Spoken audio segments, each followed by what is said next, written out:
per il Comune di Venezia e Laguna. Ringrazio i nostri vicini di casa, ovvero la Marina Militare e tutti coloro che contribuiscono alla migliore e sicura riuscita della mostra del cinema. Ringrazio dunque tutti gli sponsor dell'82esima mostra, i main sponsor Campari, Mastercard, Cartier, Armani Beauty e Lexus. Quindi grazie a ITA, a De Longhi, Intimissimi, Repower, il Consorzio Tutela del Vino Conegliano Valdobbiadene Prosecco, Telios, Major Events Media, Canon ed RTL 102.5. Ringrazio la RAI, che è broadcaster della Mostra del Cinema e media partner della Biennale di Venezia. E un grazie particolare al maestro Franco Maresco, che conosce poesia e conosce libertà. Un grazie a Maresco per avere concesso alla Biennale questo frammento di dedica a Goffredo Fofi, quello che abbiamo assaporato già in un istante. Ed è il senso stesso che il lavoro della Biennale trasferisce in tutte le sue sezioni, a maggior ragione nella Mostra del Cinema, che Biennale Cinema è stato sempre quello nel suo proposito di sostenere la qualità cinematografica in una prospettiva futura e nel senso proprio dell'arte. Non a caso, e mi piace ripeterlo continuamente, mi piace subito fare la precisazione, specialmente con gli amici e i colleghi di lingua inglese, che questa è una mostra, non un festival. E la mostra, sotto questa luce, così come negli ultimi anni, attraverso la struttura di Biennale Cinema, si è impegnata in un ambito particolare, che la pone in una condizione più aperta ed è come un transito di linde nuvole, che è quello di portarci alla speranza, la speranza proprio del cielo in assoluto più blu. Ed è diventata sempre di più, e lo vediamo ogni anno al Lido, un punto di riferimento per le giovani generazioni, perché accanto ai pubblici storici, ovvero gli specialisti, gli appassionati veneziani, i cinefili che arrivano da ogni dove, quello che più si segnala e che ci dà soddisfazione nel nostro lavoro di Biennale è cresciuto sempre di più il pubblico giovane, perché i numeri stessi ce lo confermano. La presenza di 2.300 studenti universitari che si sono accreditati e tutto questo conclama la presenza di un popolo straordinario sempre più numeroso. E questo pubblico nuovo, che dimostra ogni volta un affetto sorprendente per questa antica mostra, questo pubblico giovane è quello che meglio di ogni altro incontra i grandi classici italiani internazionali, oppure, e l'abbiamo verificato con entusiasmo, l'ascolto nelle affollatissime masterclass o lectio magistralis, che dir si voglia, dove gli artisti e gli autori fisicamente presenti incontrano questo pubblico. E questo è un segnale di vitalità culturale delle giovani generazioni che, posso dirlo con orgoglio, non riguarda soltanto Biennale Cinema, ma tocca e conquista tutte le altre voci di questo straordinario catalogo, dove si recita arte, architettura, teatro, musica, danza, cinema, e nel lavoro, e qui ne siamo presenti, dell'archivio che quotidianamente costruisce il lavoro di questa istituzione. E quindi, fuor da retorica, giovani, fuor da retorica la presenza di un pubblico fresco, è un fenomeno importante e delicato che va incoraggiato. E per questo la Biennale si vuole avvicinare sempre di più a questo fenomeno per accompagnarlo allo sviluppo successivo. E Alberto lo sa bene, il difficile passaggio dell'essere spettatori e riuscire poi a fare un salto per esprimere ognuno la propria creatività. È la Biennale, proprio su questo si propone being a spectator, a viewer, is making an effort to try and to reach this objective together with the system of La Biennale College is making an effort in order to reach this objective. We have just together with the system of La Biennale College Blend, that is a new program for the different sectors and the artistic directors of the different sectors. Biennale College Blend, on our young that is a new program involving the different sectors and the artistic directors of the different discipline, but focusing on our young people, so as to create works that do not belong to a single discipline, but rather the ministry has just signed a new a document for the creation of a new pole for contemporary art. And I would like the ministry has just signed a new a document for the creation of a new pole for contemporary art. The Arsenale and I would like to inform you the new headquarters of the historic archive of La Biennale di Venezia will be inaugurated, a place for research, experimentation. The new headquarters of the historic archive of La Biennale di Venezia will be inaugurated, a place for research, experimentation, young people who come to Venice. Also production center as they come to. It is aimed at all those young people who come to Venice. We believe that these projects, as they come to make us believe in the growing of these young, we believe that these projects, scholars, make us believe trees in forests, growing of these young, with faith in their growth, in the future growth. We have to be brave in order to believe in this growth. Faith. And as it is with for the different in their growth in the future growth, we also have to be brave in order to believe in this growth. Alberto Barbera with its talents, as it is for the different surprises sections of La Biennale, also for the film festival with its director, we give evidence of the fact that dreams can become truth. With the newly awarded brave protagonists, you cultivate we give evidence of the fact that dreams can be awarded. Truth. In this workshop, being brave helps you cultivate because this is the heart of the question. This is being awarded. The critical spirit in this workshop helps us to do. We find an expressive, because this is the heart of the question. This is what realization the critical spirit, the poetry of a world. We find an expressive, the contemporary world that is realization impacted by the damage of a world created by itself. This brave approach to art can respond to our thirst for culture. It can help build a shelter for those who had their homes destroyed by war. And it can provide the truth to those who have only been lied to. Cinema can bring knowledge to people.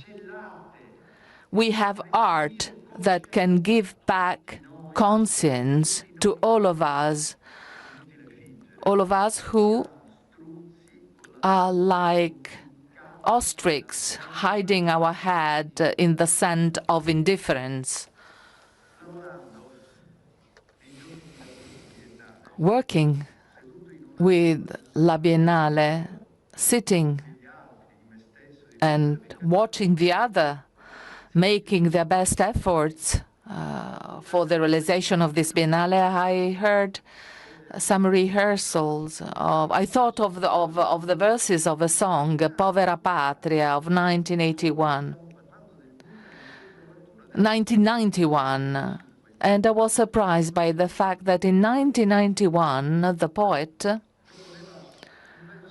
was proposing a clear line, a clear verse in his song.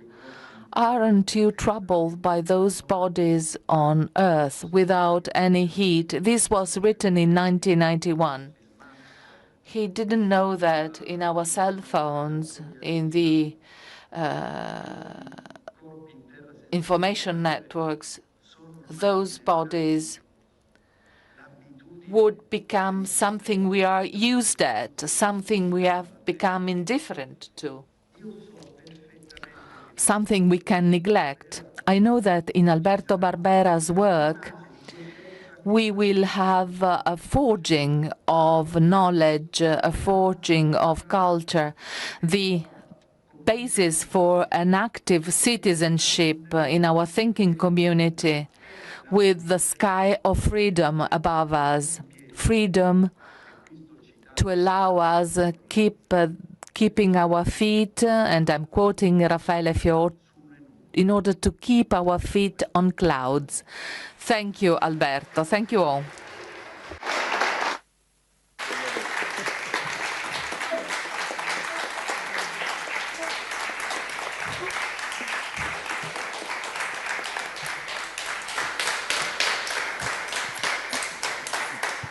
Allora, grazie Presidente. Thank you, President. The floor to Alberto Barbera. Good morning. Good morning also from me, and welcome. Welcome back to the annual presentation of the Film Festival program. Every year I promise I will be shorter. I will try this year as well. In order to do so, I will skip the preliminary information. I will spare you the ritual list of numbers on the films that have arrived, the 360-degree selection, the alternation of great masters and emerging talents, and the graphs on gender percentages, which, however, are in the press kit for the fans of these things. So no figures, and let's start immediately with the list of invited films. I would remind you that we have already announced a number of programs, Final Cut in Venice, for example, and the participation of the 3 focus countries in Venice Production Bridge, Morocco, Great Britain, and Chile. We have already announced the project participating in the 9th edition of the Venice Immersive that has become and will continue to be the reference competition in the world for all those who deal with this form of expression, virtual art, and its possibilities to create. From this moment onward, also distribution, because we are starting to put the foundations of a distribution market for immersive Venice. We have already announced the films in the Orizzonti short film section. I take the opportunity to remember the tribute to the film school founded and directed by Jane Campion, A Wave in the Ocean. We will present the 8 short movies produced by the students in this 10-month course. The 8th short film was sent in competition to the Orizzonte Corti. Let us start with the selected movies that have not yet been talked about. Biennale College Cinema. 4 films have been produced this year. In alphabetical order, Agnus Dei by Massimiliano Camaiti, Italy. One Woman, One Bra by Vincent Chogo, a co-production Kenya, Nigeria. Becoming Human, Paul and Lee, Cambodia, USA production. And finally, a film coming from India, Sri Lanka, Secret of a Mountain Serpent.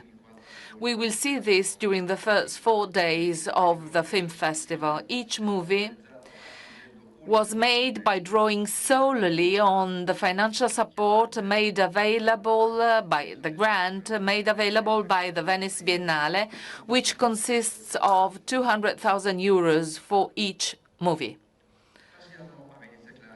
Venice Classics, restored films, 19 of them. They have already been announced, but there are also 9 documentaries. The first is Mata Hari, 2 directors, Joe Beshenkowski and James Smith. It is a documentary on the film that David Carradine has been shooting for years and never finished, starring his daughter, Callista. Elvira Notari, Oltre il silenzio, Valerio Ciriaci, a documentary reconstructing the life and career of the first Italian female film director, as well as the most prolific, with a production that counts over 60 feature films and hundreds of short films and documentaries between 1906 and 1930, most of which, unfortunately, were lost. The next documentary is Louis Malle, Le Révolté, by Claire Douget, a tribute to the director who we remember for winning the Golden Lion in Venice with Atlantic City, ex aequo with Gloria by Cassavetes in 1980. Memora de los Olvidados, Javier Espada, a beautiful reflection on the second unforgettable film by the young Buñuel. Megadoc, the backstage shot on the set, directed by Mike Figgis, on the set of Megalopolis, the unlucky movie by Francis Ford Coppola. Borman and the Devil, a documentary by David Kittredge dedicated to an unlucky part of the sequel of The Exorcist.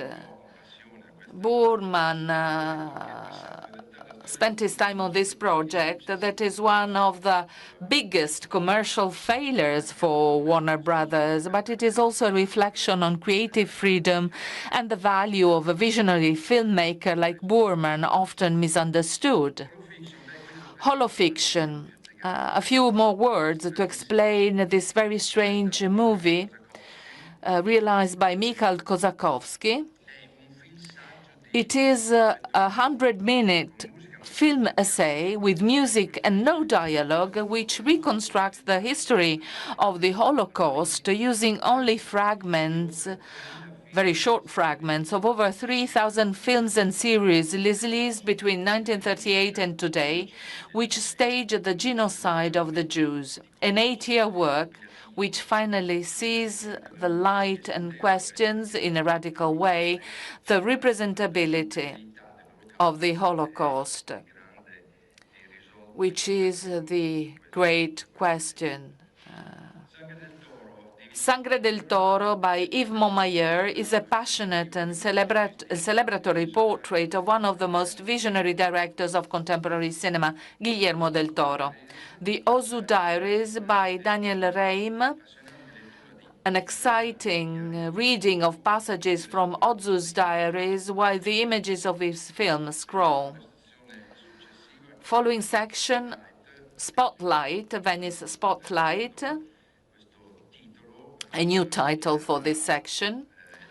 It is the 5th edition of the competition that awards a prize decreed by the public, supported by Armani Beauty. There are 8 films in the selection. Gira by Shahad Amen from Saudi Arabia, a co-production with Iraq, Egypt, and UK.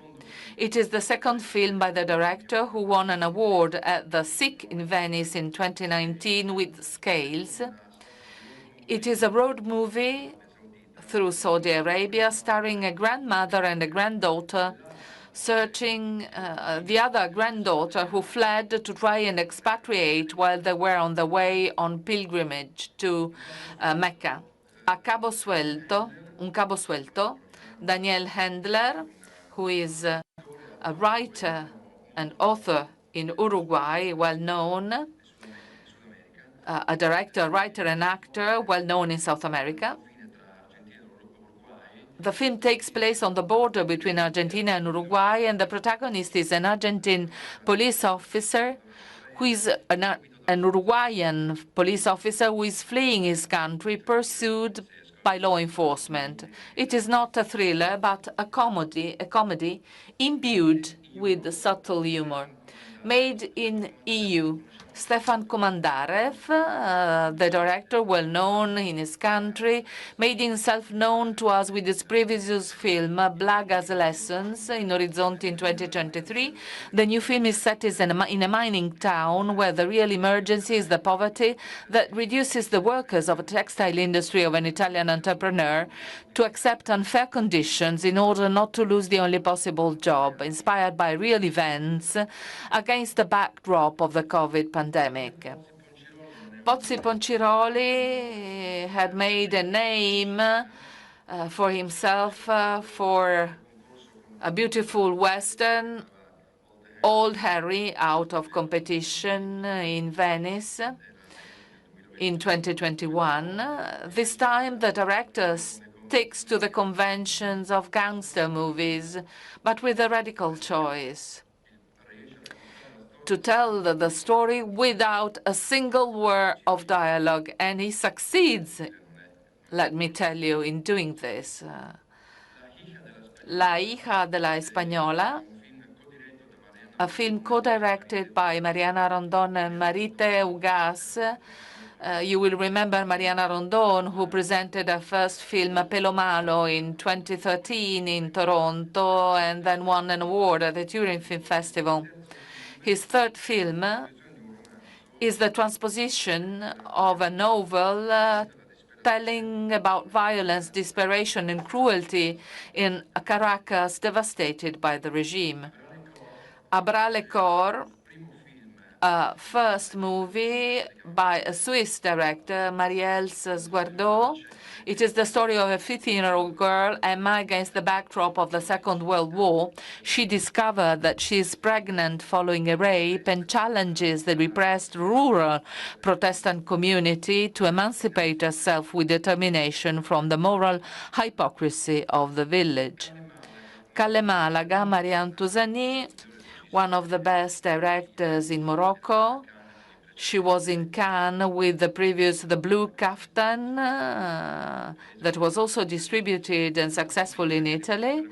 It is a comedy that rests entirely on the shoulders of the great actress Carmen Maura. After 40 years spent in the Spanish Quarter, in the Spanish neighborhood of Tanger, the protagonist is evicted by her daughter, who needs to sell the house to support her children in Madrid. Determined to take back what is hers, the protagonist goes on the counterattack. Last movie in the section Spotlight is an Italian movie, Daniele Vicari, Ammazzare Stanca. Vicari. I never get his name correctly. I apologize with Daniele, whom I have been knowing for many years. An excellent cast, Montesi, Marchioni, Thomas Tabacchi, Rocco Papaleo, among others. It is the true story of Antonio Zagari, the son of a powerful boss of the 'Ndrangheta, who moved to the Varese area, who in the 70s decided to rebel against the criminal destiny traced by his father, refusing to follow his footsteps. And here we are at Orizzonti. Feature films in this section, 19 of them. The competition will be opened by the movie on the opening of the festival, together with the main competition, by this movie, Mother, by Teona Strugar-Mitevska, a co-production between Belgium, North Macedonia, Sweden, and Denmark, an international co-production for a well-known director. She was in Venice with the Prisio movie, the unconventional portrait of Mother Teresa of Calcutta, played by Numi Rapace, the result of a 15-year research to restore the truth of a controversial, ambiguous, and not without contradictions character. Divine Comedy, I will not pronounce the title in Farsi, by Ali Asghari, the Iranian director Ali Asghari, who studied in Bologna after his degree in Tehran. He comes back to Venice, where he had already been twice, in 2014 with a short film and in 2017 with a feature film in competition at Orizzonti. Not unlike the previous ones, this film also reflects on what it means to be filmmakers, artists today in Iran, between censorship, bans, bureaucracy, tailings, and police raids. It does so in the form of a comedy, a very enjoyable comedy, by the way. Hiedra, the first film from Ecuador in competition in Venice, the third feature film by the director, who is well known abroad, the dramatic story of a mother looking for the son she abandoned after birth. An Italian movie in Orizzonti, coming back, Carolina Cavalle. She was in Venice with Amanda a few years ago, a unique case of a debut that has obtained wide international distribution. This is a second movie with Benedetta Porcaroli as the protagonist, and there is a lot of expectation for her new movie. Strange River, a debut movie by Jaume Calaret Muxart. I hope I said his name correctly. It is an ambitious first film, a coming of age that tells of a teenager on vacation with a family along the German banks of the Danube, a journey that inevitably coincides with the discovery of himself by virtue of the encounter with the mysterious boy who appears and disappears during the movie. Lost Land, a movie by a Japanese director, the third movie, who has always been interested in cases of people who have emigrated to other countries that are not always friendly with immigrants. In this case, the movie follows the vicissitudes of two children, brother and sister, belonging to the Rohingya minority, who are prosecuted in Myanmar, forced to flee to escape prosecution from Myanmar, trying to reach Malaysia through Bangladesh and Thailand. The film begins as a documentary, but from the moment it takes on the point of view of the children who remain alone at a certain point, it also takes on almost a fairy tale dimension. Grand Ciel, a debut film of the Japanese director who studied in Paris, Akihiro Ata. He graduated from Venice in France, in Paris. This is his first film, and it is a strange combination of elements of social denunciation and references to science fiction cinema. Rose of Nevada is a movie by a British author, a science fiction film, although set in the realistic context of a small fishing village in Cornwall with a stellar cast that includes George McKay and Callum Turner, the most famous, internationally renowned actors, British actors. Late fame, Kent Jones is the second feature film by Kent Jones, former film critic and collaborator of Martin Scorsese. He relies on a consummate producer like Christine Vachon and an exceptional performer like Willem Dafoe to tell the story of a former poet whose work is rediscovered by a group of young New York artists. Milk Teeth is the second movie of a director who made a name for himself in the Orizzonti section a few years ago, in 2022, with his movie To the North.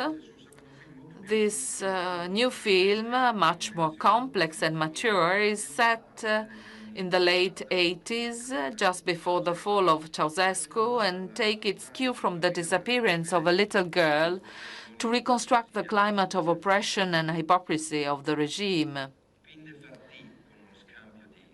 Pin de Farti, with the switch or with the initials reversal, is a movie by Alejo Mogillansky. The director is part of the group of independent Argentine artists known as El Pampero Cinema.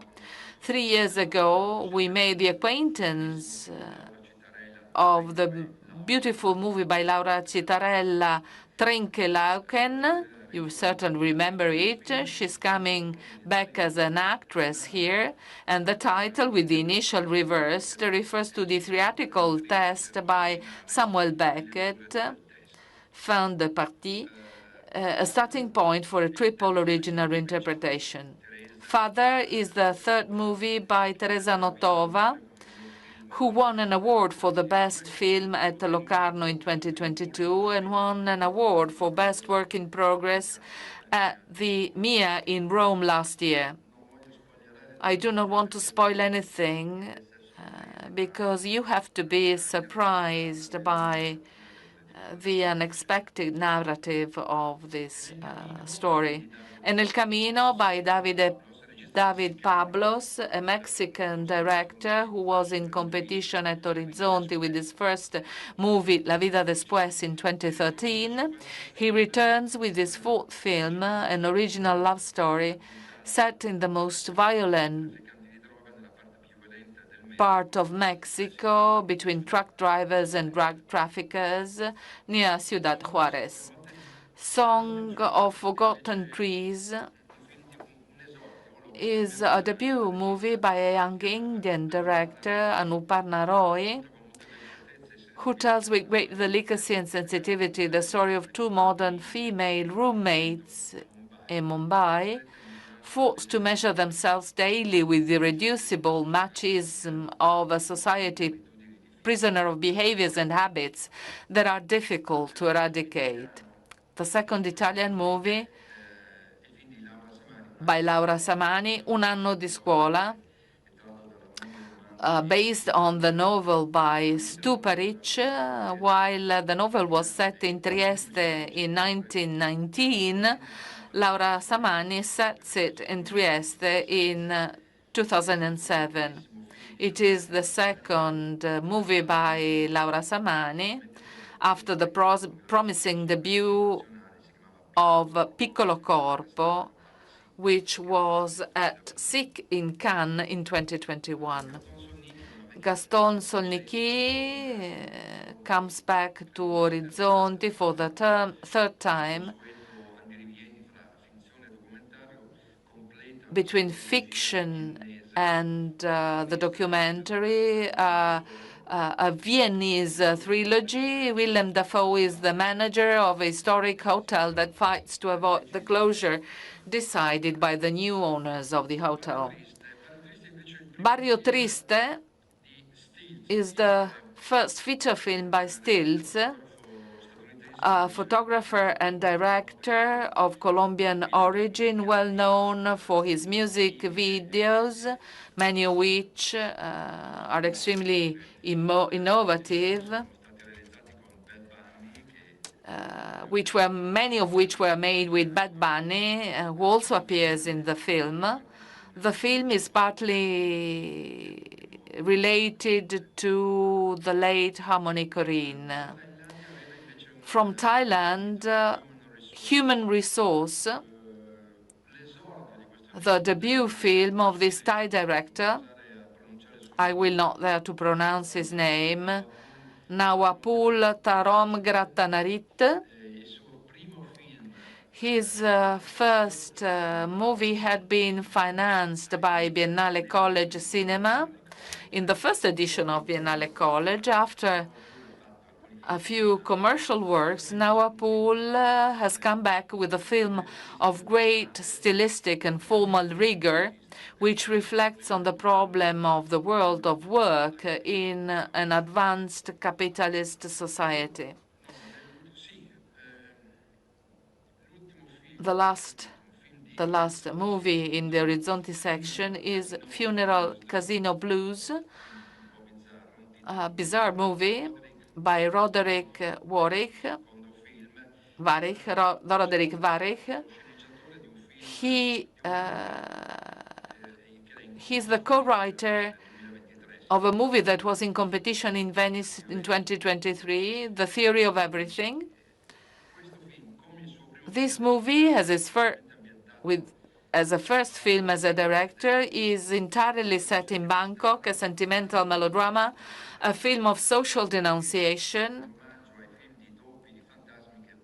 besides and above all, a film of doubles and ghosts in the tradition of the cinema of those countries.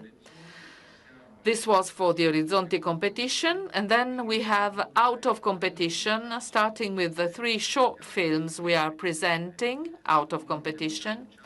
One has already been announced.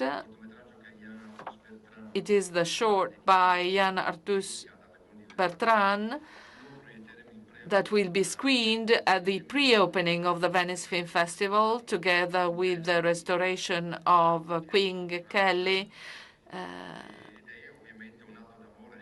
It is an act of love for Venice and a strong reminder to reflect on the delicacy of its ecosystem that risks disappearing. The second short is by Rachid Bouchareb, co-produced by France. While waiting for a next feature film on the same theme, Bouchareb has made this short, 21 minutes, with archive pieces on the nuclear tests carried out in the Sahara Desert by France during the occupation of Algeria, with damage to health and the environment that still remain, and for which France has never acknowledged its responsibility. The last short, out of competition, is the latest work by Charlie Kaufman, a peculiar director,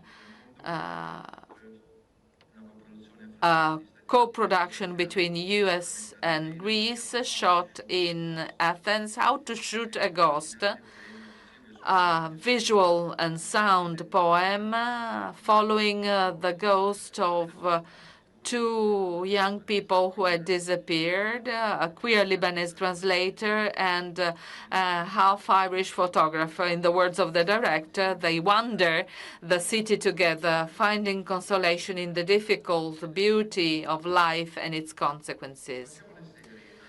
Series. Out of competition, 4 series this year. One will only have 2 episodes, Portobello by Piergiorgio Bellocchio. Piergiorgio is trying to complete it with Fabrizio Gifuni as a protagonist. The other series instead are presented in full. Un Prophète by Enrico Artal, an 8-chapter series inspired by Jacques Audiard's masterpiece, which won the Grand Jury Prize in Cannes in 2009, and is written by the same screenwriters of that film. Enrico Artal collaborated to the writing of the film, a French production that has been entrusted to an Italian director. He became known in Venice with his first film in 2013, Il Terzo Tempo, and then returned to competition in Orizzonti in 2023 with Il Paraiso, which deserved 2 awards, Best Actress and Best Screenplay. A new series by Hagai Levy. He was in Venice with this previous series in 2021, based on Bergman's Scenes from a Marriage. This new 6-episode miniseries is based on the writing of Etty Hillesum, the young Dutch writer whose diaries, written in Amsterdam in 1941-1942 under Nazi occupation before being deported to Auschwitz, and are among the brightest and most courageous testimonies of the 20th century. Her books sold a lot in Italy. I repeat, the brightest and most courageous testimonies of the 20th century. The latest miniseries produced by Stefano Sollima, Il Mostro, The Monster, 4 episodes, a reconstruction based on the original documents and the investigation in the so-called Monster of Florence case, a cold case, as they say, a detailed reconstruction of involving the first suspects who were condemned and then turned out not to be guilty. Maybe Sollima will tell us something about the follow-up, because it stops at the eve of the coming on the scene of Pacciani. The Italians will certainly remember about him. Another section, a small section, music documentary. Every year, the festival presents at least one documentary about a singer, songwriter, or a band. This year, we have 4 of them, so we have decided to dedicate an entire day to the relationship between cinema and music. The first is Nino, 18 giorni. The first is the unconventional portrait of one of the Napolitan singer-songwriters most loved by the public, not only in Italy, Nino D'Angelo. And the documentary was made by his son, Tony D'Angelo. Piero Pelù, Rumore Dentro. Piero Pelù was the frontman of the Liftiba, who had to withdraw after an accident that made him a victim of acufenes.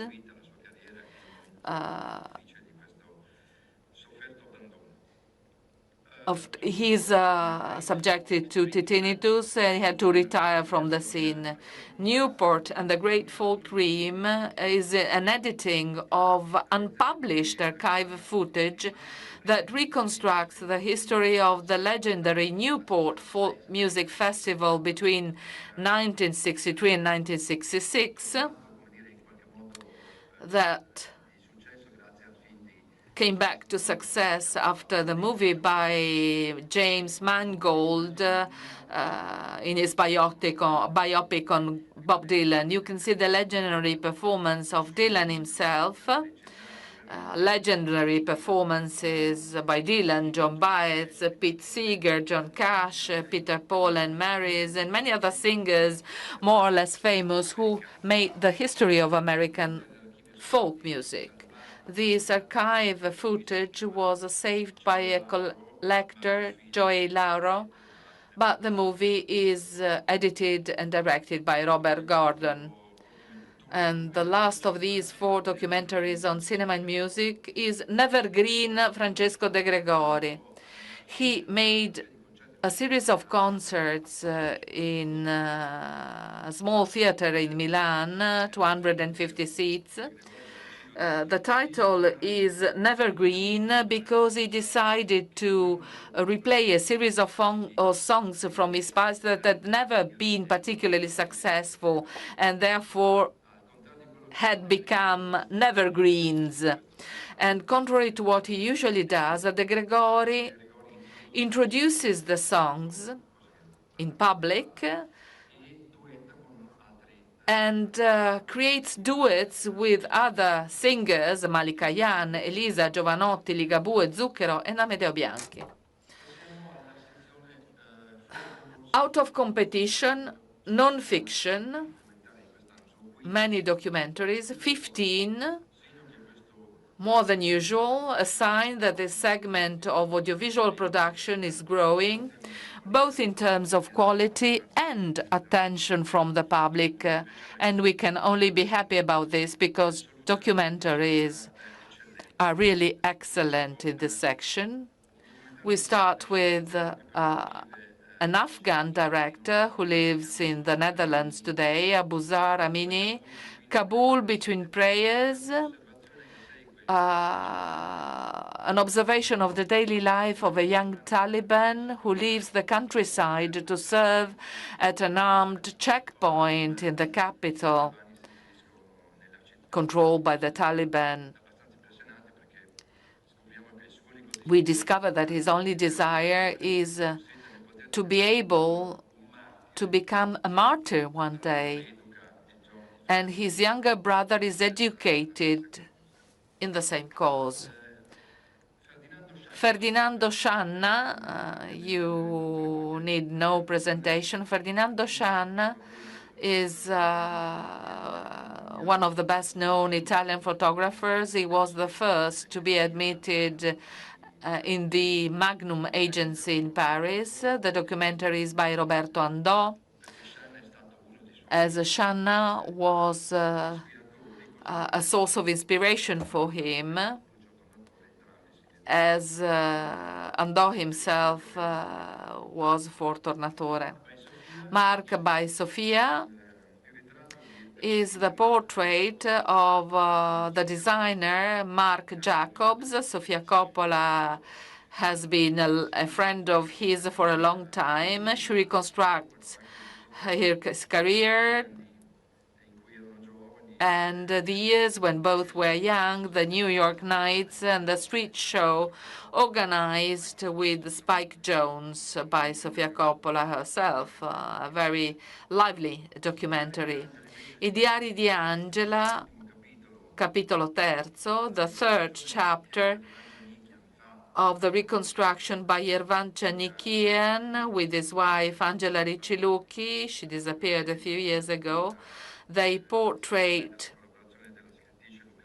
and collaborate with the writer Lucrezia Lerro, who gives voice to the intimate writing of Angela Riccilucchi, telling about the artist's poetics and her illness.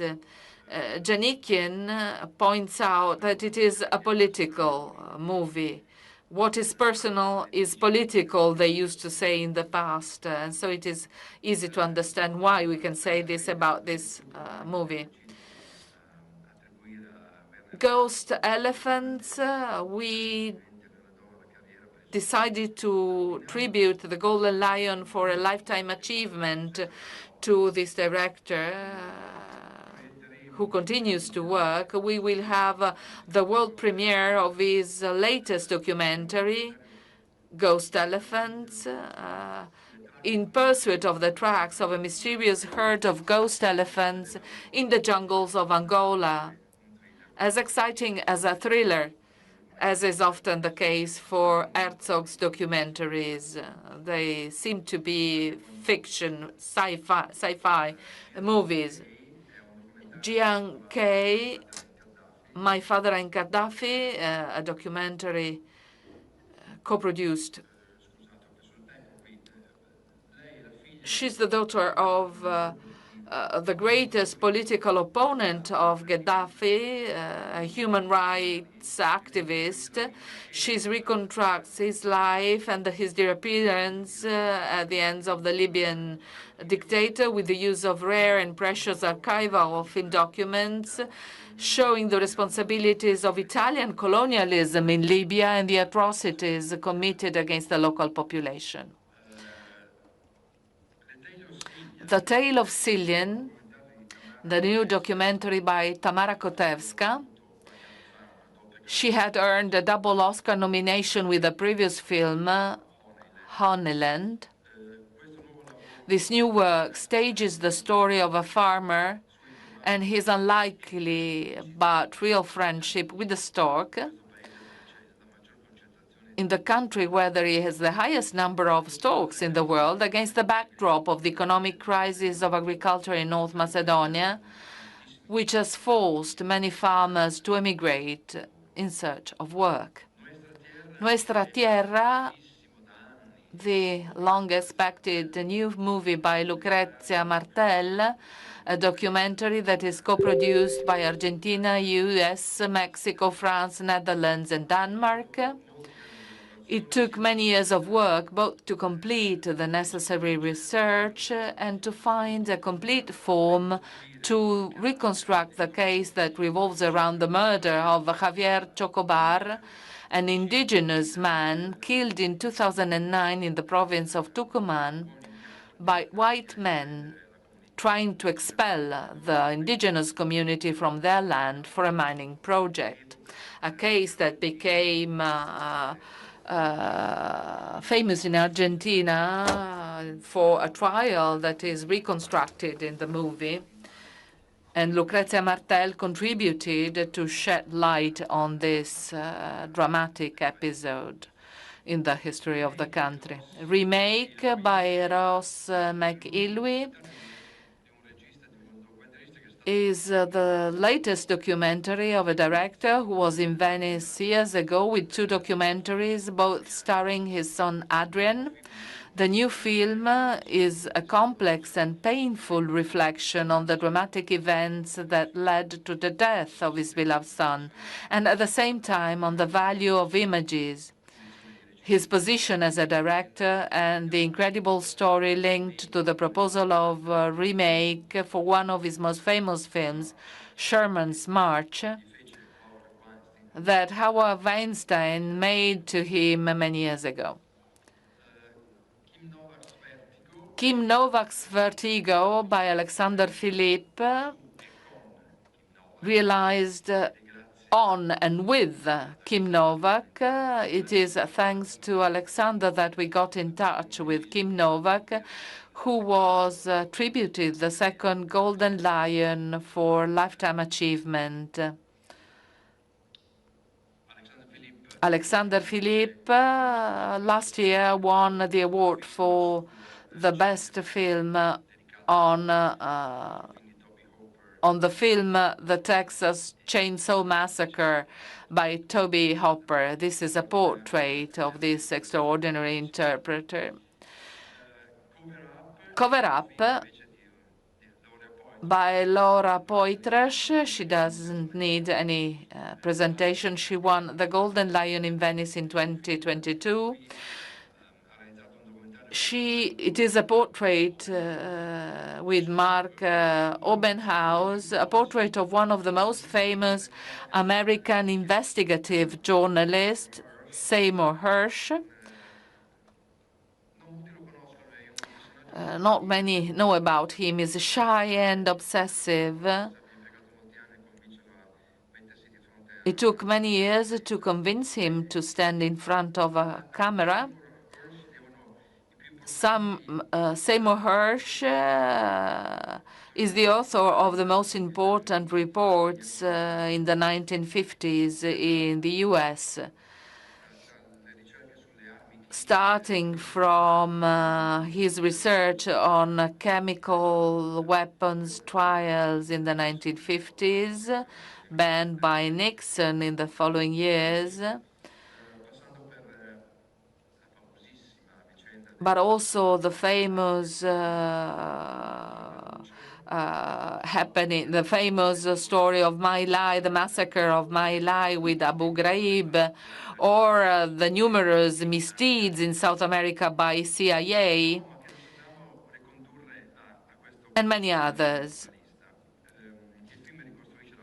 Retracing his career between ups and downs, we always have downs as well, it is a way to reread the American history of the second half of the 20th century, realizing how many are the dark and deviant sides of the politics of a country that grew up sheltered by the myth of the cradle of democracy. Broken English is a documentary dedicated to Marianne Faithfull. In the months preceding her death, the 2 English artists, who are also a couple, organized a series of interview sessions with the former singer, set in a very original context of fiction films, entrusted to the conduction of 2 great actors such as Tilda Swinton and George McKay, with great use of archival footage and photographs of great interest. Notes of a True Criminal is a documentary by Alexander Rodnyansky and Andrei Alferov. We know Rodnyansky, a great international producer of some of the most important movies awarded in the most important European festival. He was sentenced in absentia to 8.5 years for his statements against the invasion of Ukraine.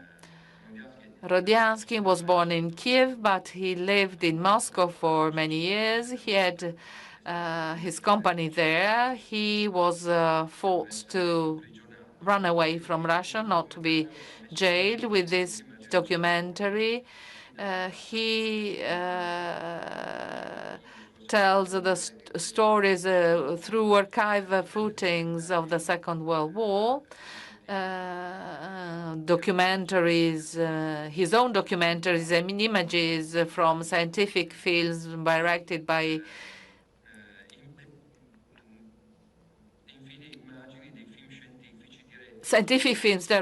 his teacher and mentor, Felix Sobolev.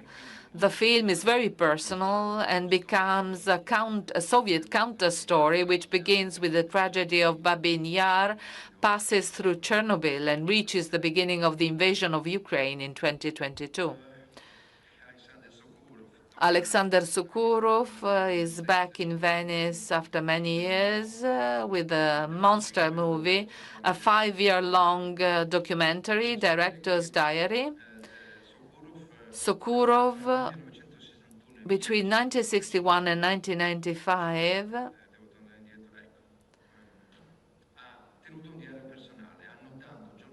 kept a daily diary noting large and small events, not only for the Soviet Union, or small daily events. He decided to transfer these notes into a 5-hour film that year after year shows excerpts from popular films of the time and popular films of the time, but also Soviet propaganda footage. It is not easy to follow. You have to maintain 3 different levels of reading for this movie, but it is extremely interesting. It talks about our history in the second half of the 20th century. And the last movie in this section for non-fiction, out of competition, is by Tsai Ming-liang, an on-the-road movie in a foreign country in the manner of Tsai Ming-liang. Not a single line of dialogue, only fixed shots with which the director observes a space unknown to him, the buildings that dot the landscape and the houses of those who live there. They are the key and in some ways the protagonists of this exploration of cinema's ability to become representation and evocation, even without the need for words. Out of competition fiction, 11 films. Let's start from the end. That is from the closing film of the festival that we had not yet announced, a French movie, Chien 51, Dog 51, by Cédric Jiménez, an action movie director. He directed the French remake of French Connection, Bac Nord as well. He shoot a movie on the 5 days following the Bataclan tragedy. This is an adrenaline-pumping sci-fi thriller set in Paris in a dystopian near future, with a really stellar cast that includes Gilles Lelouch, Adèle Exarchopoulos, Louis Garrel, Romani Dury, and Valeria Bruni Tedeschi. A high-tension festival finale, highly spectacular. Then, in the usual alphabetical order, for the directors, Sermon to the Void by Hilal Baydarov. Maybe you remember him. He was in competition years ago. He comes from Azerbaijan. He was in Venice in 2019 with the movie Mother and Son. In the meantime, he has found a mentor who believes in him a lot, Carlos Reigadas. No need to present him. And he returns to Venice with a fascinating and hypnotic visual poem entirely shot in the desert Searching from the Meaning of Life, a film that does not contain a single realistic image because they are all electronically processed and colored.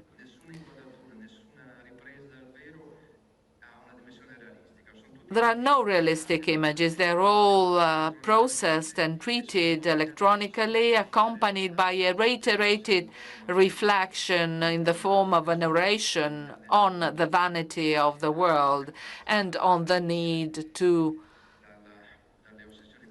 abandon our daily obsessions to find a meaning for our existence.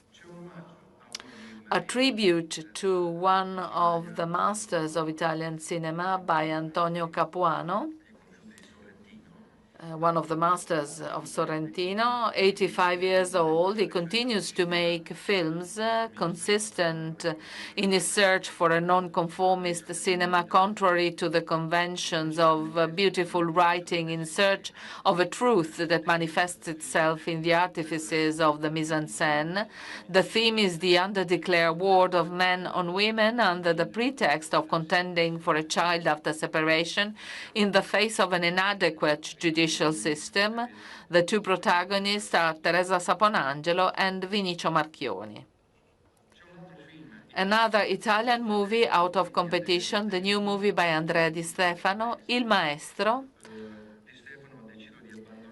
Di Stefano abandons the convention of the action movie in which he has distinguished himself so far to try to renew the conventions of the Italian comedy with the story of the relationship between an incapable tennis teacher and a talentless teenager.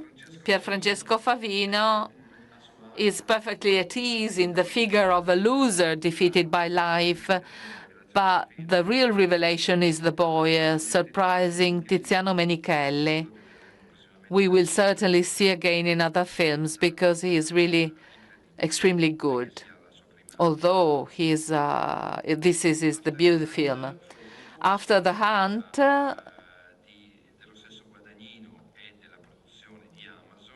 because of a decision by Luca Guadagnino and Amazon production out of competition, another all-American film for Luca Guadagnino, although the film was entirely shot in London. It is set in a prestigious American university.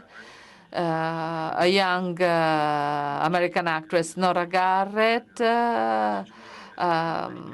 It is the story of a complaint of sexual violence in the context of this prestigious American university. A stellar cast: Andrew Garfield, Julia Roberts, Chloe Sevigny, Ayo Edibiri.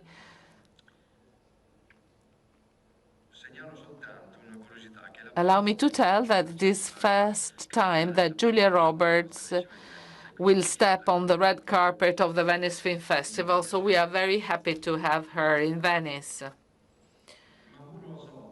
Mamoru Osoda, I am not passionate of Japanese action movies. He is one of the greatest animation movie producer. After his movie is entitled Scarlet, it has been bought by Sony for the worldwide distribution. It is the story of a princess determined to avenge the death of her father, a murdered king. There are many references to Western tragedies, Shakespeare in particular, and it takes place largely in a dimension that is defined the land of the dead, where those who do not carry out their revenge risk vanishing into the air. I let you discover this masterpiece by a master of animation. The Last Viking. Anders Thomas Jensen is a prolific Danish screenwriter. He won an Oscar for one of his first short films. This is a dark comedy, a surreal journey that mixes dramatic, comic, and grotesque tones in search of a hidden treasure after a robbery which ends in the most extravagant of ways. Among the protagonists of a prestigious cast, Danish actors, Matt Mikkelsen stands out, the most celebrated actor in that country, and he was very famous internationally.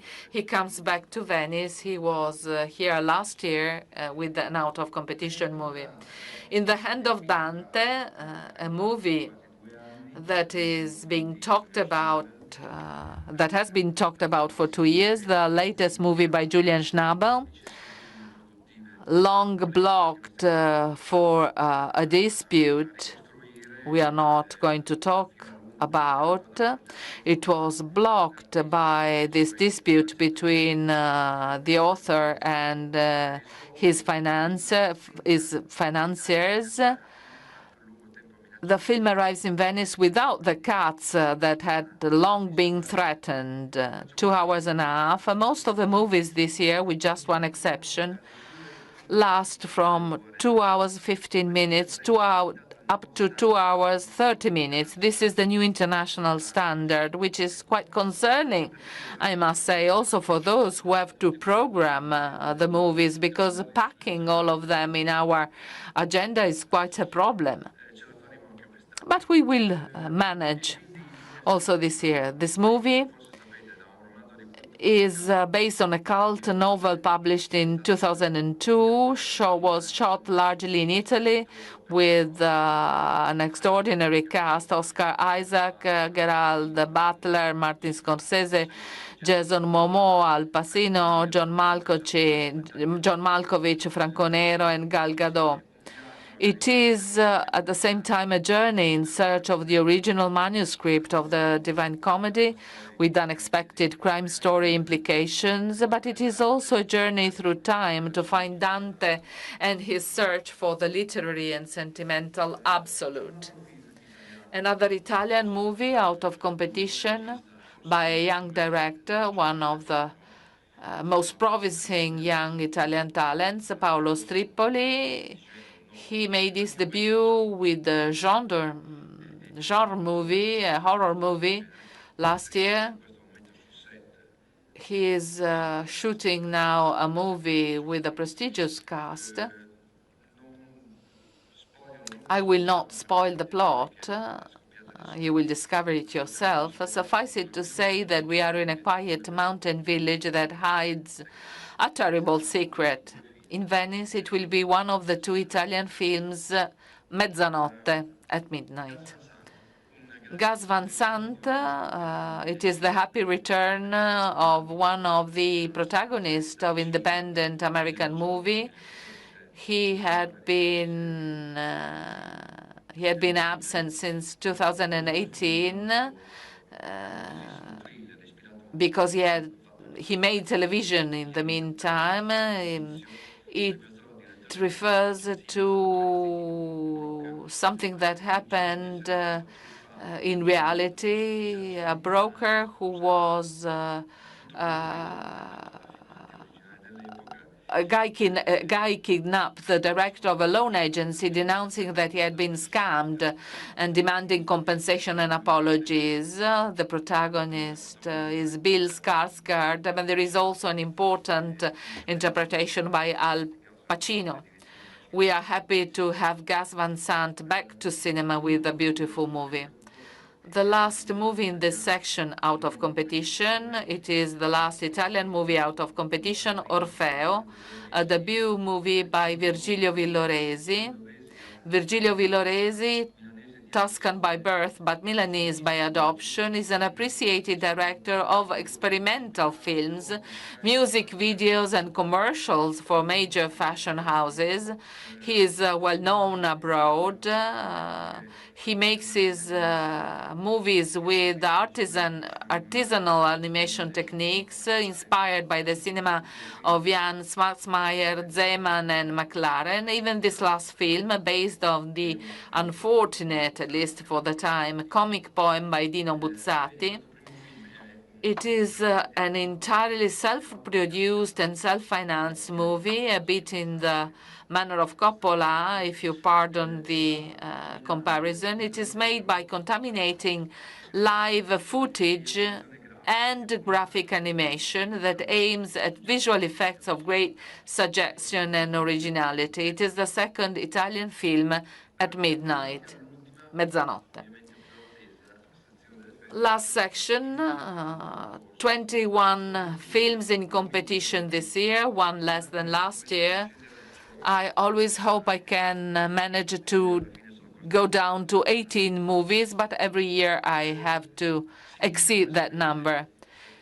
We begin, and you already know, with La Grazia by Paolo Sorrentino, the opening film on the evening of the 27th of August.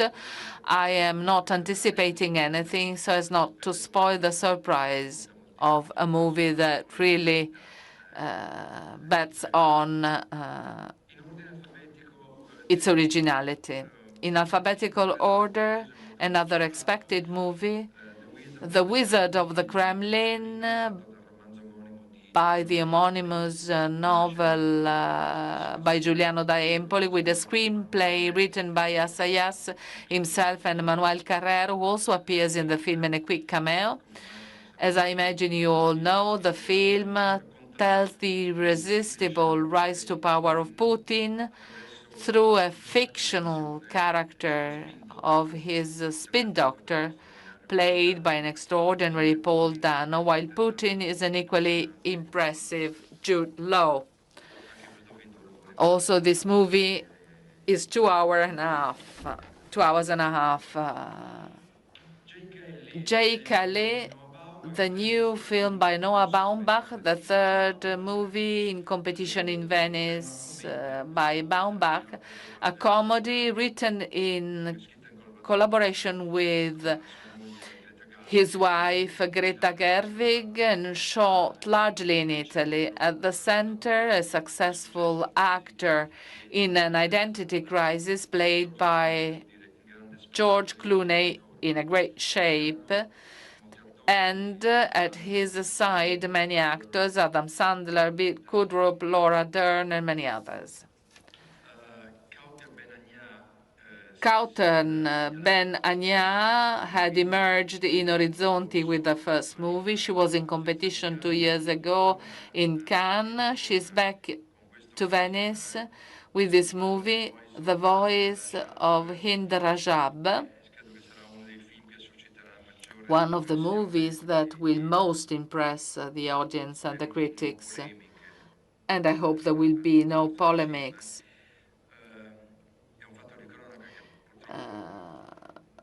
A sad event you will probably remember, referred to by many media. On the 29th of January 2024, the Red Crescent volunteers receive an emergency call. A 6-year-old girl is trapped in a car in Gaza with her uncles and cousins under fire from Israeli soldiers. She begs to be rescued. She's the only survived in the car. I am moved if I think of the movie. While trying to keep her on the line, the volunteers of the Red Crescent try to do everything they can to get an ambulance to her, using the authentic existing audio recordings of the telephone calls between the girl, the volunteers of the Red Crescent, the uncle who lives in Germany, and the mother who lives close to the place where the event took place. Kauter Benania reconstructs the tragic episode. The telephone calls are authentic, I must remember this. House of Dynamite, a different dimension, the expected comeback of Catherine Bigelow. Her latest movie was in 2017, and it is therefore a great pleasure to greet her back in competition.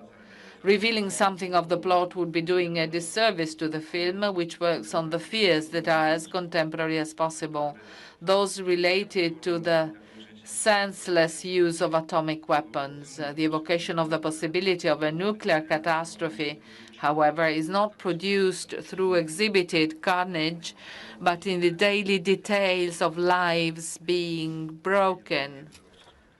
More is better not to say. You will discover it yourself. The Sun Rises on Us All, a Chinese movie, the coming back of a director we know, Chai San-jung. In 2011, he was in competition in Venice, and he won the Silver Lion for Best Director with his film People Mountain, People Sea. It returns today with a social melodrama set in present day, which questions the ethical and moral values with two stars of the Chinese cinema, well known not only in cinema, Chin Chilei, who was, among other things, the protagonist of the first and only TV series by Wong Kar-wai, Blossom Shanghai, that was extremely successful in the Southeast Asia. Frankenstein by Guillermo del Toro, one of the most discussed movies. We know that for 10 years, Del Toro had been trying to make the movie from Mary Shelley's novel, which has always been a source of inspiration for him. A stellar cast again: Oscar Isaac, Jacob Elordi, Christoph Waltz, Mia Goth, and Charles Dance, among many others. Expect something very spectacular, since Netflix has not skimped on the means made available to Guillermo's creative imagination. Elisa by Leonardo di Costanzo is the second Italian movie in competition in Venice. For his fourth fiction feature film, Leonardo di Costanzo worked on a book by one of Italy's leading criminologists, Adolfo Ceretti, Gingio, for his friends, in collaboration with Lorenzo Natali, another criminologist. The book is entitled I Wanted to Kill Her, Io volevo ucciderla, and a very successful novel, and is a true story of a murderer who killed her sister and tried to do the same with her mother, perhaps also with her father. And the true criminologist met her in jail and convinced her to admit her responsibility. She had refused to recognize us until that moment. The two criminologists support the so-called restorative justice, an extremely topical theme. A pied d'oeuvre, the seventh movie by Valérie Donzelli, the first time in competition in Venice. There is a novel at the basis of this movie, a successful novel in France, not translated in Italian, the story of a successful photographer who abandons everything to devote himself to writing. He discovers that he has suddenly become poor and has to invent a way to survive in order to achieve his goal. He lives in a basement, a case of resilience to try and materialize one's own dream. Bastien Bouillon is very good at interpreting with delicacy and irony the role of an individual willing to do any job, even the most humiliating, in order to safeguard his freedom. Silent Friend is the new movie, the sixth or seventh movie by Ildiko Enyedi, one of the most important Hungarian directors. It is shot in different eras, 3 episodes, the first in 1908, the second in 1972, and the third in 2020. It is a shot with different supports. The first in 35 millimeters, the second 16 millimeters, and the third in digital. They all revolve around the idea that plants and the vegetal world have a decisive influence on humans and can help determine the existence. In addition to many German actors, the film was shot entirely in Germany, in the Botanical Garden in Marburg and in Cologne. In the first episode, we find Tony Leung as a protagonist, the actor we awarded with the Golden Lion for a Lifetime Achievement a couple of years ago. And then we have Lea Seydoux in a small role, but above all, a gigantic centuries-old ginkgo biloba tree, which is perhaps the authentic protagonist of the film. The Testament of Anne Lee, the new movie by Mona Fastvold, the third movie, written with her husband, Brady Corbett, and also shot in 70 millimeters, but like The Brutalist, but slightly shorter, 2 hours and a half as well. A sort of musical that reconstructs the existence of the founder of a religious sect of the 18th century. Their name was the Shakers, which is why it is a musical, who, starting from Europe, put their roots in the United States, where some followers still survive today. There are not many followers of this community that had very rigid rules, some of them acceptable, some others quite questionable, like absolute castity. You will discover it. Father, mother, sister, and brother. The first time, Jim Jarmusch, he was never in Venice before. It seems incredible.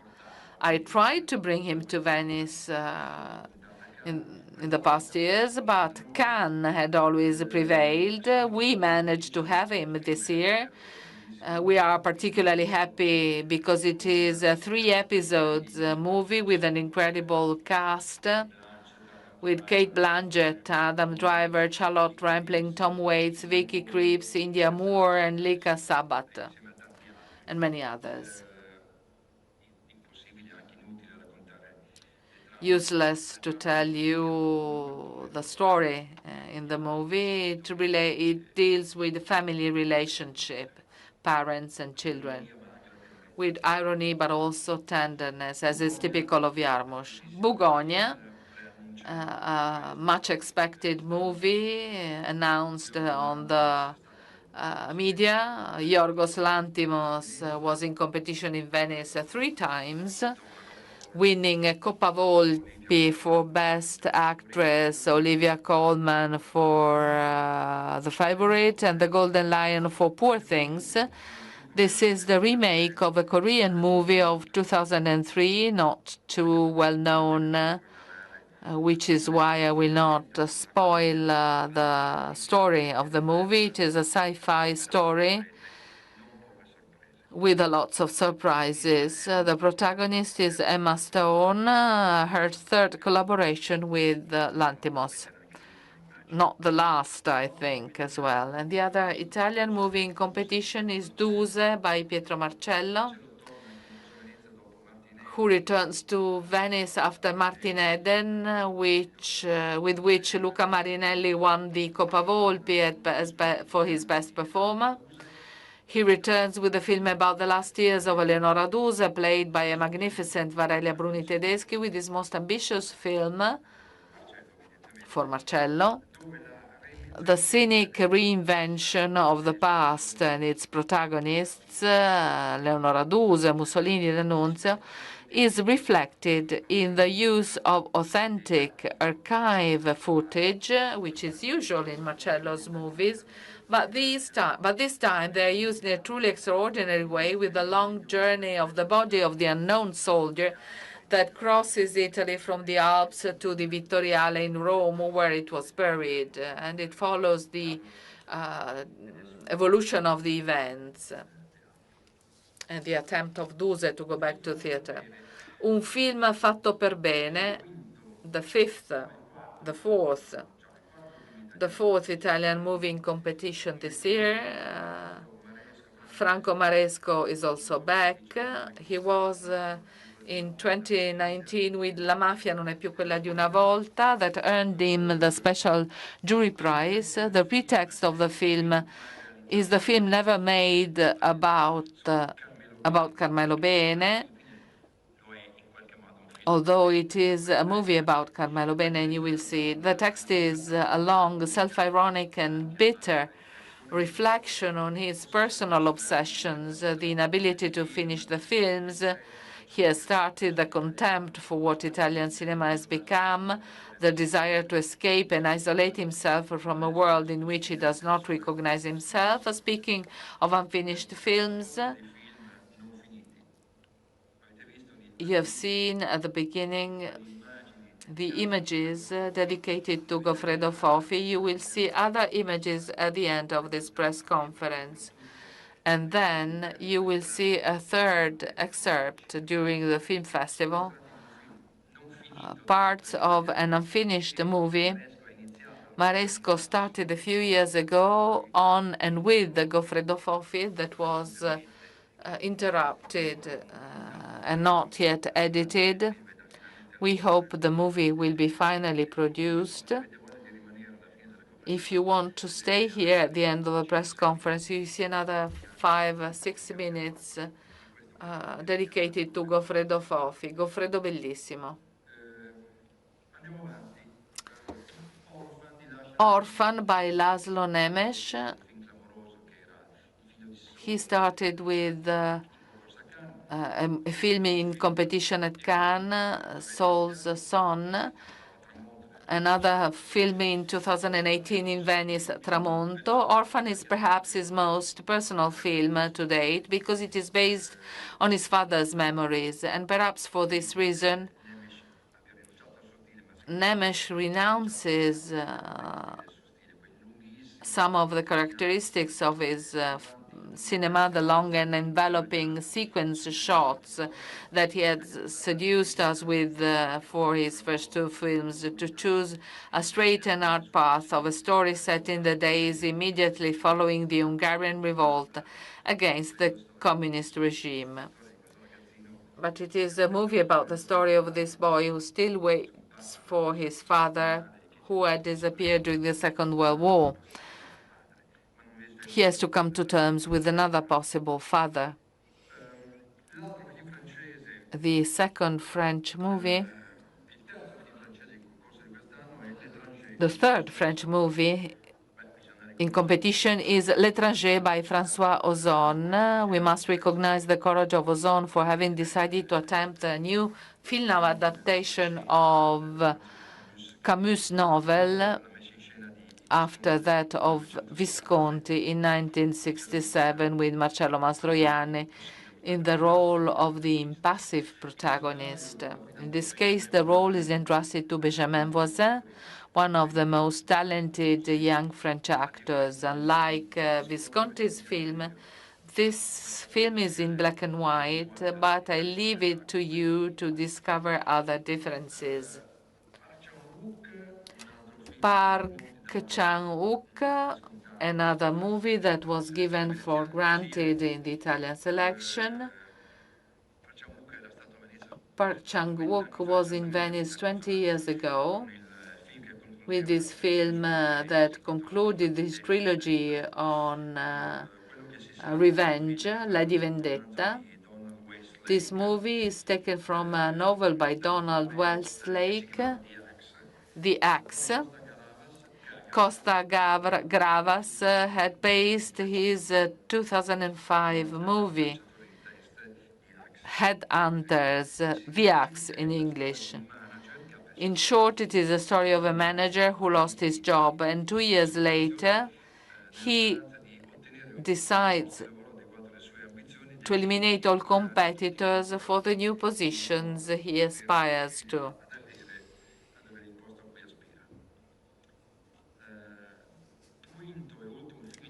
Fifth and last Italian movie in competition, Sotto le nuvole, Gianfranco Rosi. There is certainly no shortage of documentaries on Naples, but just a few escaped the temptation of local color. Rosi's new film is an exception, not only because it is shot in black and white. Rosi spent 3 years in Naples in order to compose an affectionate and philosophical, even ironic mosaic that brings together past and present grave robbers and firefighters, archaeologists and prosecutors in the Republic, the humanity of a street teacher, and the echo of a war in a Syrian ship carrying grain from Ukraine. You will discover the movie yourself. Benny Safdie, one of the two brothers, who is alone in the creation of this movie. Also, his brother is working alone to another movie that will be screened in the autumn, The Smashing Machine. It is the real story, the true story of Mark Kurt, a wrestling champion of the 90s, played by Dwayne Johnson, who is himself a wrestling champion, better known as The Rock before becoming an actor. Next to him, we have Emily Blunt in the part of his wife in a memorable performance. Last movie, and we have come to the end of this long list of titles, is the first film by Shu Qi, one of the greatest actresses in Asian cinema, the muse of Hu Xiaoxian. She interpreted at least 3 of his movies, 3 times, The Millennium Mambo and The Assassin. Shu Qi wrote it over a decade and then made it in a relatively short time, immediately after being a juror here in Venice a couple of years ago. It is a film about the condition of women that spans several generations. All the women in the film, mothers, wives, and daughters, resist the different challenges their family of origin, even before society, imposes on them. We have come to an end. Did I forget anything?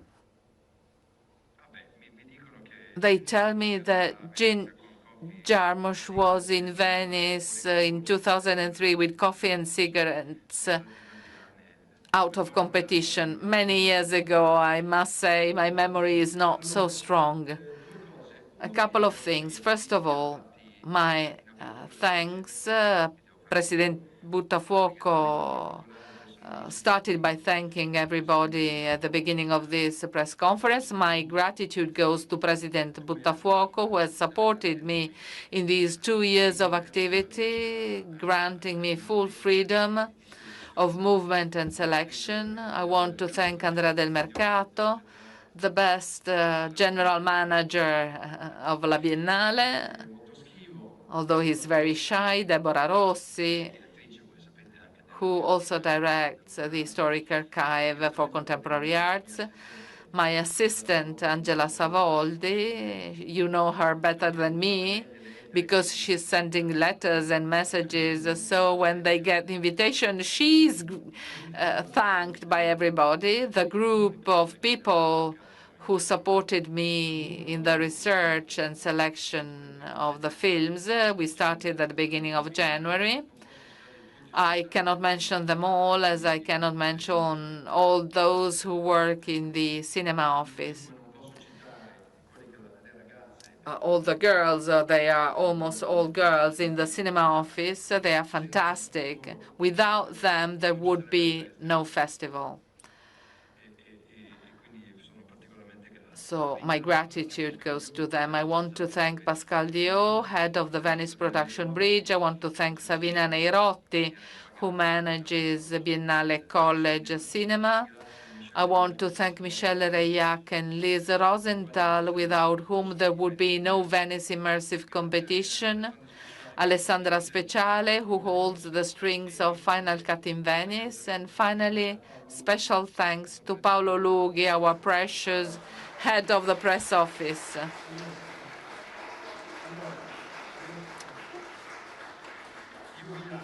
Before closing, we will show you another clip, 6-7 minutes from this Franco Maresco's unfinished film about Goffredo Fofi. 5 minutes that evoke the formative experience that Fofi had with when he moved to Palermo. He joined the group of Danilo Dolci, a writer, a poet, committed to support the poor, the humble, the forgotten. He made a number of food. He fasted for many days. And Goffredo Fofi, he was 18-year-old. He made these activities with Danilo Dolci in what used to be Cortile Cascina in the 1950s. Well, Goffredo talks about that experience, the fundamental experience in his life, he says. Not only did he understand the need to be active during your life and not just rejoice your artistic or critical activity. Goffredo became famous for his activities in this sector. He was an extraordinary cinema and literature critic. He started a number of initiatives. He wrote many magazines who are still a reference for our literary culture. But Goffredo Fofi started there.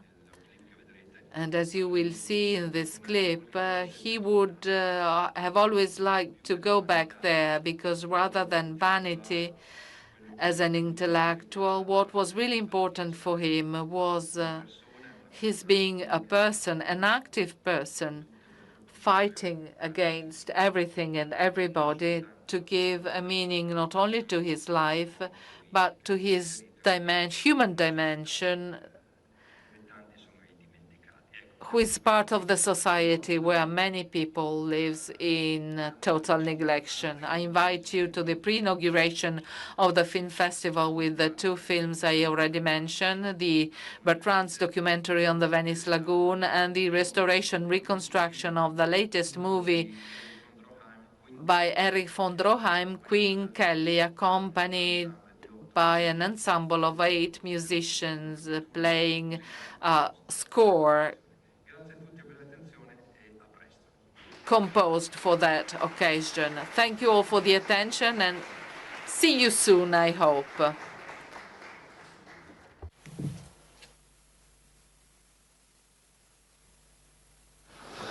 Goffredone. Ciao. Ciao. Come va? Grazie per essere venuto. Non dire scemenze. Mannaggia. Stiamo... È brutto essere vecchi. Sì. Come è brutto essere vecchi? È brutto. Mi vedi, è brutto essere vecchi. È brutto, siamo brutti, siamo vecchi. Brutti.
vicino in cui io abitavo. Che era tutta tua, diciamo. Sì, sì, sì. Quando ci fu il digiuno, Danilo arrivò e ovviamente cambiò anche un po' la scenografia perché voleva, come dire, lui in qualche modo, come dire, gli serviva venire a fare il digiuno al Cortile Cascino perché era il punto più infame di Palermo secondo tutti, e poi perché c'ero io che gli assicuravo una audience, no? Un'attenzione da parte, insomma ero il garante del fatto che, capito? E quindi io una brandina, lui sul tavolo e digiuniamo appunto quei 7 giorni.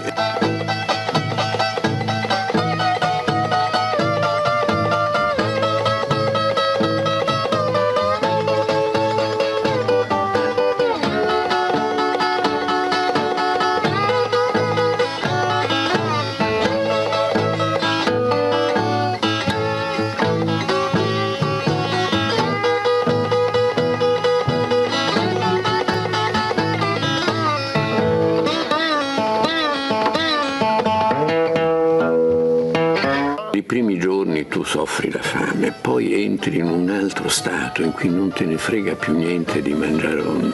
Mi sembrava di essere il principe Andrei in Guerra e Pace quando muore, cioè guardi il mondo come da un altro pianeta. Il digiuno ti dà una libertà, la testa va per conto suo, il corpo non conta più un cavolo, insomma, e non senti più la fame. Al 4º giorno io proprio finiva la fame e ero una specie di beatitudine, gli ultimi 2 o 3 giorni erano proprio... Così devono essere esperienze mistiche. Sì, un'esperienza mistica.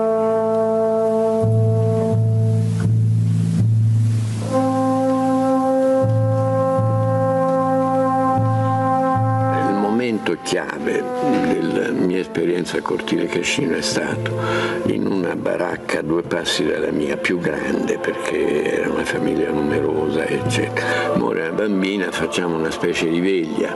Nel corso della notte, mentre stiamo vegliando, la bambina è sul letto con un lenzuolo sopra, si sente un crack e gli si spacca la pancia alla bambina e il lenzuolo si copre, insomma ovviamente fuoriescono le viscere, quindi ecco, ovviamente un'impressione enorme. Quando io sono tornato, finita la veglia, diciamo, a un certo punto sono tornato nella mia baracca, io avevo un quaderno, quelli neri che c'erano una volta, insomma, su cui pigliavo degli appunti, delle cose che dovevo fare e ci ho scritto sopra, l'ho ritrovato anni dopo, insomma, ci ho scritto sopra per traverso grosso, proprio chiaramente con rabbia, con una matita con cui proprio da strappare il foglio, ci ho scritto sopra: odio i ricchi.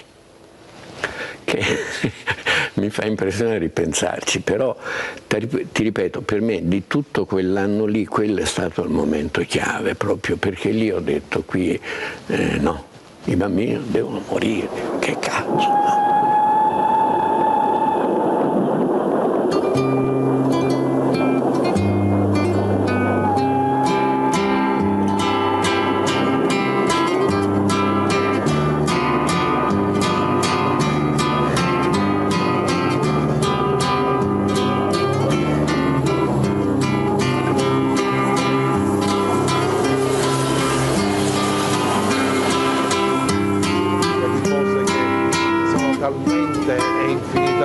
Tante che una nega l'altra.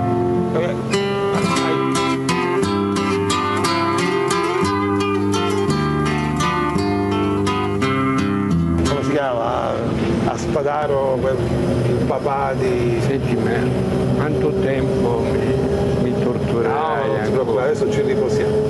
Abbiamo finito, non ti confondere per l'ultima. Io lo so che è l'ultima, però se appena le 9:30, no. Girare avanti così fino a mezzogiorno, no. Io crollo, Ma tu devi crollare, perché io poi devi, nel senso che così devi...